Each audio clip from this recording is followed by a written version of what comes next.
ভারতে যেমন বিদ্যুৎ বিল মাস শেষে আসে, কিন্তু সাউথ আফ্রিকায় কিন্তু তেমনটা নয়। সাউথ আফ্রিকাতে আগে থেকে তাদেরকে টাকা দিয়ে বিদ্যুৎ ইউনিট কিনে বিদ্যুৎ ব্যবহার করতে হয়। আমরা যেমন মোবাইল ফোন রিচার্জ করি এবং রিচার্জ করার পরে আমাদের কিন্তু মোবাইলের সমস্ত রকম সার্ভিসটা চালু হয়, তেমনি তারাও যখন কোনো জায়গা থেকে তারা বিদ্যুৎ ইউনিট কেনে এবং কিনে একটা কোড পান, সেটিকে তারা বাড়িতে নিয়ে গিয়ে তাদের মিটারে দেন।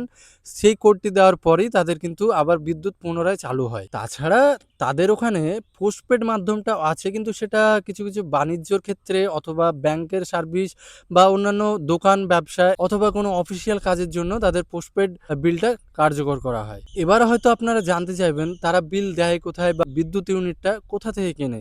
তো তারা বিদ্যুৎ ইউনিট কেনে সাধারণত সুপার মার্কেট থেকে, বিভিন্ন ব্যাংকের অ্যাপ দিয়ে বা অনলাইন পোর্টাল থেকে তারা বিদ্যুৎ ইউনিটটা কিনে থাকেন। আর সবচাইতে ইন্টারেস্টিং ব্যাপারটা কি জানেন? তারা কিন্তু চাইলে 10 টাকা, 15 টাকা, 20 টাকার যত টাকার ইচ্ছা তাদের ইচ্ছা মতো ইউনিট কিনতে পারেন। দক্ষিণ আফ্রিকায় তাদের মূল বিদ্যুৎ কোম্পানির নাম হলো ইসকন এবং সেখানে এলাকা অনুযায়ী আলাদা আলাদা ইউনিট রেট আছে। তার মধ্যে কয়েকটা আমি বলছি। সেখানে 2 টাকা 50 পয়সা থেকে 4 টাকা পর্যন্ত পার ইউনিট পড়ে তাদের বিদ্যুৎ খরচ। আমি হয়তো এক জায়গার বললাম, অন্যান্য এলাকা ভিত্তিকে আলাদা আলাদা হতে পারে। তো এই ছিল আজকের একটা ছোট্ট ইনফরমেশন ভিডিও। যদি ভিডিওটি ভালো লাগে থাকে তাহলে অবশ্যই সাবস্ক্রাইব করো চ্যানেলটিকে এরকম কিছু মজার ভিডিও পাওয়ার জন্য।